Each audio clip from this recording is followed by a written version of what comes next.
Hello everyone, Edutap Himachal Pradesh administrative services के YouTube channel पर आप सभी का स्वागत है। Day 35 Vijay batch mains answer writing programme के डे 35 में हम जनरल स्टडीज 3 GS 3 के 4 इंपॉर्टेंट क्वेश्चंस डिस्कस करने वाले हैं। आगे बढ़ने से पहले मैं आपको विजय बैच का मेन एम बता दूं तो विजय बैच में बच्चे 45 डेज के लिए 180 क्वेश्चंस को आंसर करते हैं।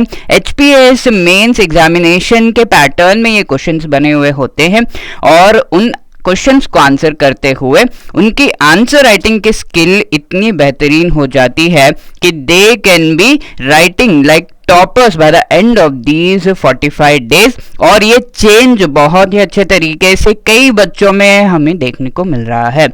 इन क्वेश्चंस को हमें 3 स्टेप फॉर्मूला को यूज करते हुए आंसर करना चाहिए और ये 3 स्टेप फॉर्मूला हमें अपने आंसर राइटिंग के प्रैक्टिस में इम्प्लीमेंट करना चाहिए। 3 स्टेप फॉर्मूला एक्चुअली है क्या, इससे रिलेटेड बहुत ही डिटेल्ड वीडियो हमने बनाई है ऑलरेडी। उस वीडियो का लिंक आपको ऊपर मिल जाएगा, आप उस वीडियो को देखें और इस 3 स्टेप फॉर्मूला को अपनाएं अपने मेंस आंसर राइटिंग की प्रैक्टिस में। साथ ही साथ इसे एक्चुअल एग्जाम में आप यूज कर सकते हैं। इस सेशन में हम GS 3 के 4 इंपॉर्टेंट क्वेश्चंस, जिनमें से 2 क्वेश्चंस 4 मार्कर्स के हैं, एक 8 मार्कर है एंड एक 20 मार्क्स का है, जो कि HPS मेंस एग्जाम का पैटर्न जिस तरीके से मार्किंग का है उस पर बेस्ड ये क्वेश्चंस होंगे। तो देखते हैं कौन से ये 4 क्वेश्चंस हैं। इनमें से सबसे पहला क्वेश्चन हम देख रहे हैं जो कि GS पेपर 3 जो कि पेपर 6 हो जाता है in the sequence of papers, उसके यूनिट 3 सब यूनिट 1 का जो टॉपिक है issues concerns policies programmes conventions treaties mission, जो कि एनवायरनमेंट प्रोटेक्शन क्लाइमेट चेंज से रिलेटेड हो। इस टॉपिक से रिलेटेड प्रीवियस ईयर्स में यानी कि 2018 में ये क्वेश्चन आ चुका है, जहां पूछा गया है what are the main features of Ramsar convention on wetland conservation. इसी लाइंस पर फर्स्ट क्वेश्चन बना हुआ है जो कि 4 मार्क्स के लिए 60 वर्ड्स यूज करते हुए हमें इस क्वेश्चन को आंसर करना है। ये क्वेश्चन है what are the main features of the convention on biological diversity. तो CBD इस पर पूछा गया ये क्वेश्चन है।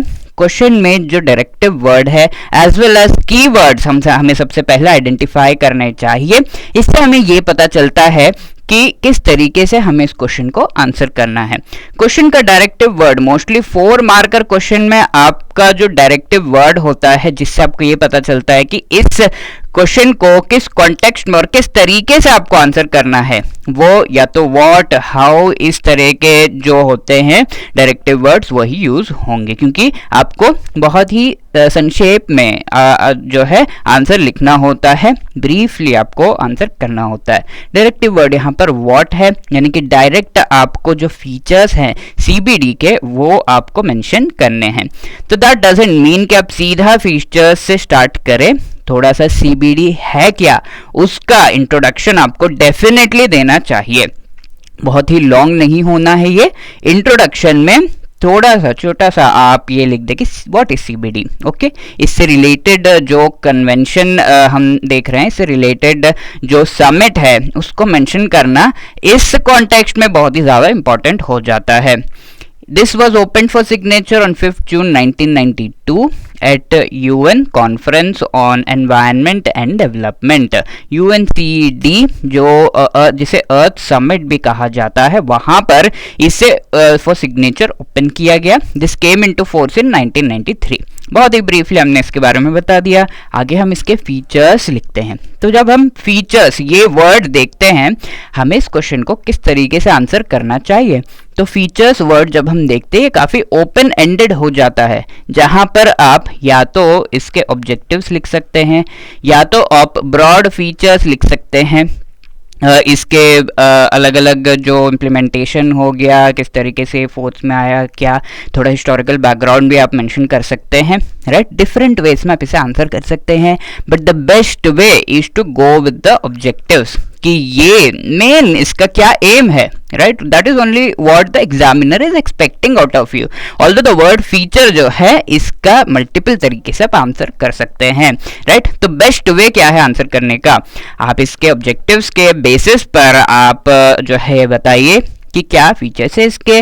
नंबर 1 ऑब्जेक्टिव, जैसा कि नेम हम यहाँ पर देख रहे, कन्वेंशन ऑन बायोलॉजिकल डाइवर्सिटी, यानी कि इस कन्वेंशन में बायोडाइवर्सिटी जो कि different varieties of plants, animals, various other organisms के स्पीशीज हैं, उन्हें कंजर्व करना सबसे पहला इंपॉर्टेंट ऑब्जेक्टिव है, और ये ही इंप्लीमेंट किया जा रहा है बाय दिस इंटरनेशनल अग्रीमेंट या convention, right? Conservation of biological diversity, जिसके लिए नेशनल स्ट्रेटजीज जो पार्टीज हैं वो बनाएंगे, उनके जो रिलेवेंट बॉडीज हैं अलग अलग कंट्रीज में, वो इसके प्रोविजंस को इम्प्लीमेंट करेंगे। ये हमने लिख दिया।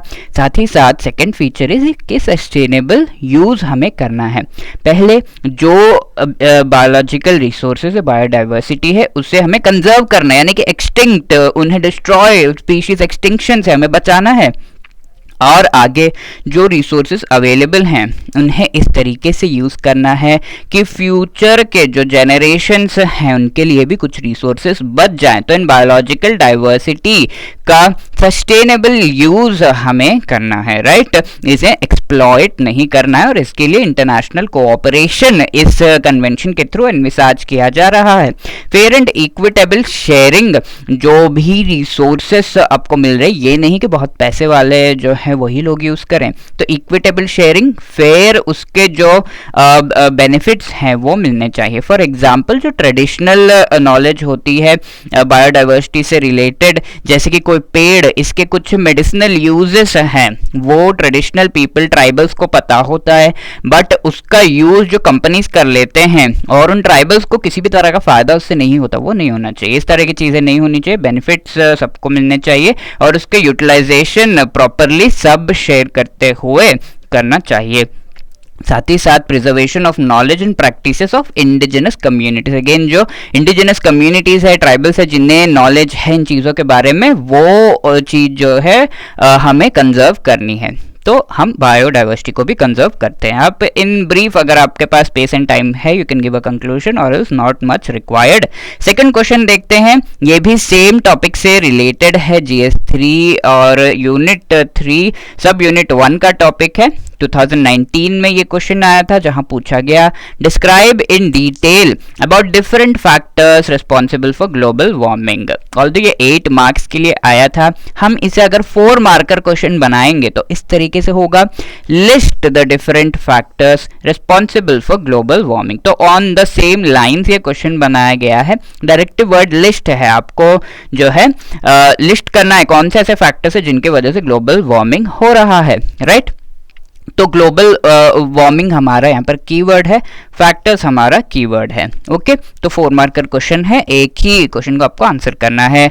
डिफरेंट फैक्टर्स पूछे गए हैं जिनके वजह से ग्लोबल वार्मिंग हो रहा है, तो इस क्वेश्चन में इम्प्लिसिट है, इसमें इंक्लूडेड है कि आप ग्लोबल वार्मिंग है क्या वो भी बताएं। Global warming long term heating होता है ग्रीन हाउस गैसेस के वजह से मेनली, राइट? तो ये टर्म यहाँ पर डेफिनेटली होना चाहिए, और उसी के बेसिस पर हम जो है सारे फैक्टर्स जिनके वजह से ग्लोबल वार्मिंग हो रहा है वो हमने लिख दिया। सबसे इंपॉर्टेंट फैक्टर है इंडस्ट्रियलाइजेशन, ठीक है? इंडस्ट्रियलाइजेशन से कार्बन डाइऑक्साइड जो कि ग्रीन हाउस गैस है वो एमिट होता है, एंड वो सबसे इंपॉर्टेंट फैक्टर है। Then rest of the green house gases से लिंक करते हुए हम ये लिख सकते हैं कौन से फैक्टर्स एक्चुअली रिस्पॉन्सिबल है। सोचना मुश्किल हो जाता है ड्यूरिंग द एग्जाम कि क्या फैक्टर्स मैं लिखूं, तो ग्रीन हाउस गैसेस से आप लिंक करिए उस चीज को। तो सेकंड पॉइंट मैंने यहाँ पर दिया है इंक्रीजिंग पॉपुलेशन बढ़ रही है, एग्रीकल्चर फूड डिमांड बढ़ रही है, साथ ही साथ लाइफ स्टॉक जो मीट एंड ऑल है उसकी रिक्वायरमेंट भी बढ़ रही है, मिल्क की रिक्वायरमेंट बढ़ रही है बिकॉज ऑफ इंक्रीजिंग पॉपुलेशन, उन्हें फीड करने के लिए। तो food and agriculture related methane emissions बहुत ज़्यादा होते हैं, जो लाइफ स्टॉक यानी कि कैटल हैं उनसे भी मीथेन एमिशंस बहुत ज़्यादा होते हैं, and methane one of the green house gases है। तो इस तरीके से हम डिफरेंट ग्रीन हाउस गैसेस को लिंक कर रहे हैं, उसी के बेसिस पर क्या फैक्टर्स है वो बता रहे हैं।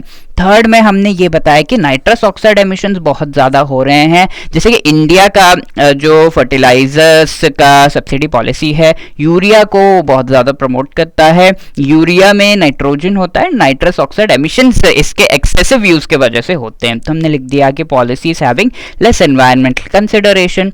देन नेचुरल फैक्टर्स हैं जो कि ऑब्वियसली ह्यूमन फैक्टर्स से लिंक्ड है। मेल्टिंग ऑफ आइस, मेल्ट हो रहा है तो जो ग्रीन हाउस गैसेस ट्रैप्ड है वो रिलीज हो जा रहे हैं, राइट। साथ ही साथ अब्जॉर्प्शन जो होता है ग्रीन हाउस गैसेस का, जैसे कि लैंड है, ओशंस है, उनमें कार्बन डाइऑक्साइड अब्जॉर्ब होते रहता है, बट वो अब्जॉर्प्शन कम हो गया है because of human linked factors, right. तो इस तरीके से हमने क्या फैक्टर्स हैं जिनके वजह से ये ग्लोबल वार्मिंग हो रहा है वो हमने लिख दिया। तो मेन इंपॉर्टेंट चीज आपको इंडस्ट्रियलाइजेशन फर्स्ट में मेंशन करना है। थर्ड क्वेश्चन देखते हैं। 8 मार्क्स के लिए 120 वर्ड्स यूज करते हुए आपको ये क्वेश्चन को आंसर करना है।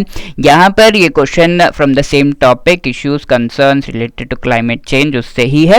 GS3 यूनिट 3 सब यूनिट 1 का ये जो है क्वेश्चन है।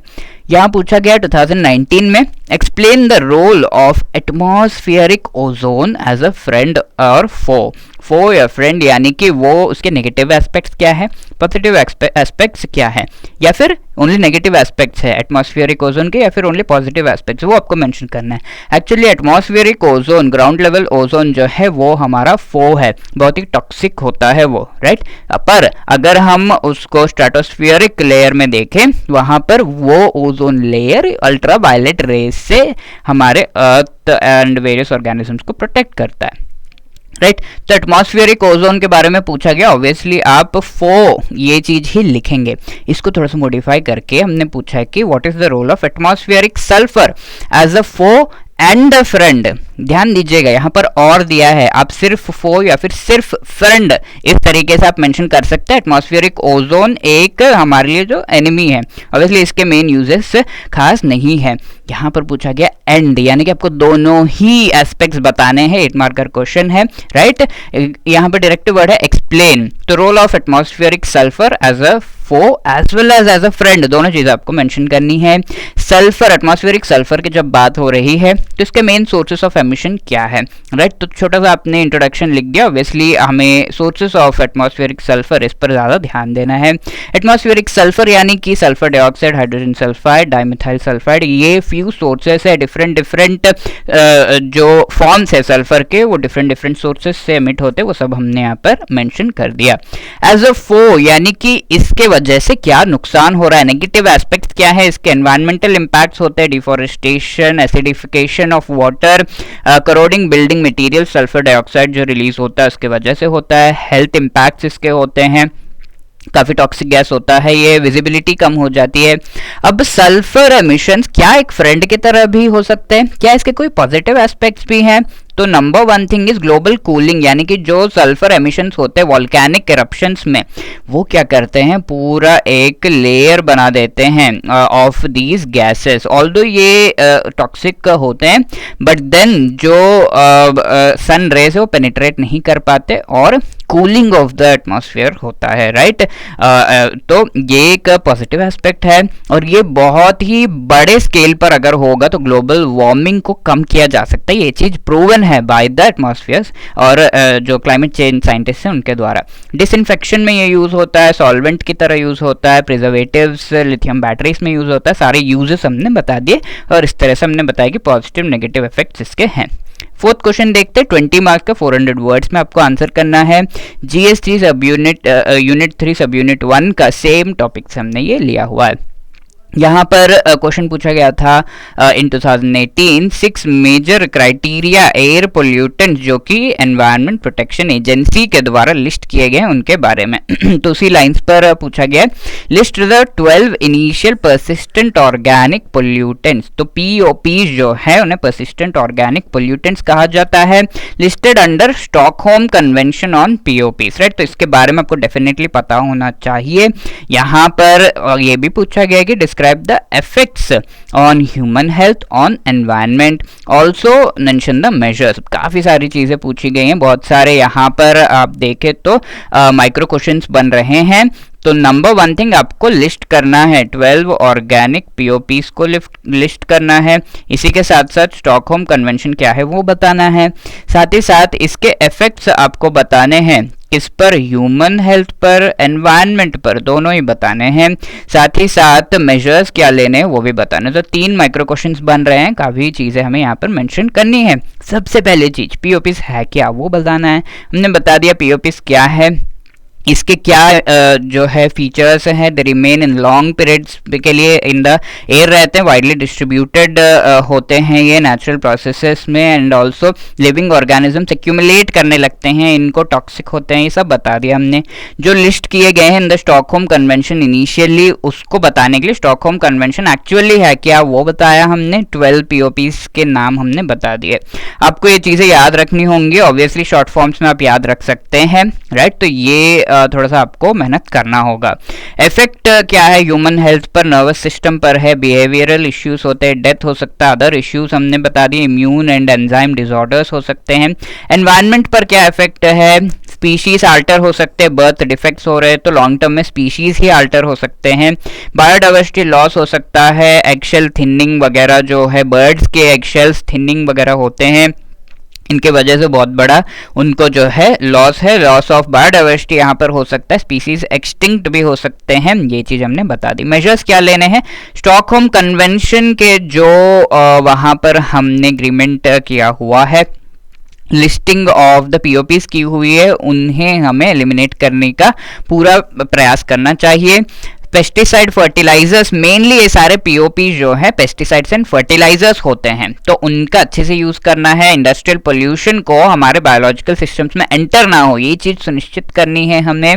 और अगर हो तो बायो रेमेडिएशन की जानी चाहिए, सेफ डिस्पोजल ऑफ वेस्ट करना चाहिए, क्योंकि काफी सारे जो पीओपी है वो वेस्ट में से आते हैं। रिसर्च एंड डेवलपमेंट इस चीज में करना जरूरी है कि कौन से पीओपी का क्या इफेक्ट होता है, कहाँ पर किस तरह का इफेक्ट हो रहा है, वो चीजें हमें पता होनी चाहिए। किस तरह से हमें एलिमिनेट करना है वो पता होना चाहिए, इसके लिए रिसर्च एंड डेवलपमेंट और करना होगा। ये सब हम करेंगे तो सस्टेनेबल डेवलपमेंट गोल्स 13, 14, 15 जो कि क्लाइमेट चेंज, वाटर, लैंड से रिलेटेड गोल्स हैं, उनको हम अचीव कर सकते हैं। इस तरीके से हमें डे 35 के जो क्वेश्चन है ऐसे आप आंसर कर सकते थे। Thank you so much guys, I hope this session has helped you. जय हिंद।